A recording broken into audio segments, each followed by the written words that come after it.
Okay, Carl, that one was absolutely launch, mate. And you certainly weren't stuck, filled with tension over the ball before you hit that, thinking about your golf swing, were you? No. You were really moving around. Very fluid. You looked athletic, and the results ensued. So what is your best tip for players at home who are getting stuck over the ball on the first tee? They're getting very nervous.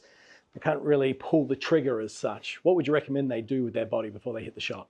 Well, I would say two things. One's kind of outside the box, mental, and one's like physical. So I'll get the mental one out of the way. The one, and because I do it myself, I think a lot of people would get frozen over the ball because all they're thinking about is where they don't want it to go. Because if you're stuck and you're nervous, then there's something, you have something to lose as far as you're concerned. So if you pick a target, pick a secondary target. So let's just say that 8-foot little dot there, and just line up to that target. So this helps a lot with being frozen over the ball, because every time you look up, all you're going to see is the trouble. That's just because your mind's going to be focused on that. So what good is it going to do you to look up and see the water? Okay. All right, I see the water again. All right, there's the water. All right, I'm about to hit it. So that's never a good sign. So a secondary target, once you get your primary target and just line up to that, can be a great way to stave off fear of what's out there. And then the second thing is just to have some kind of trigger. So it's a very individual thing. But the best thing to do is just to try to keep moving your feet, shuffling your feet, and then when you set, there's going to be something you're going to naturally want to do. It's a tiny little movement, and it just kind of gets you in that place where you're ready to swing. So for my play driver, I have a slight tap, I don't even know I do it. But when I see videos of myself, I realize I do it every time. So I get set up, and then I do this, and I just have like a very slight tap on the ground that gets me ready to swing. Some people, Justin Thomas, he does this with he does like that. You got Jason Duffner, he does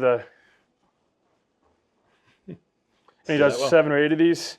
And it's very individual, but you go to range, experiment with what makes you feel most relaxed and fluid, and that'll help you let it go. So by picking a secondary target and a trigger that is individual to you, it just takes trial and error.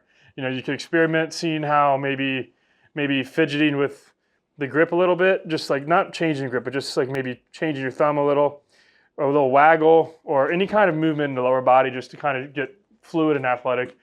Try those things and see what makes you feel most comfortable with the golf ball. And you'll eventually find one that is very easy to stick to, that becomes natural.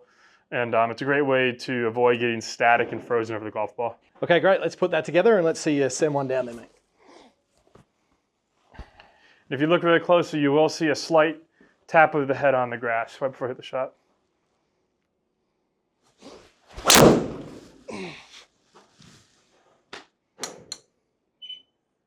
Just like that.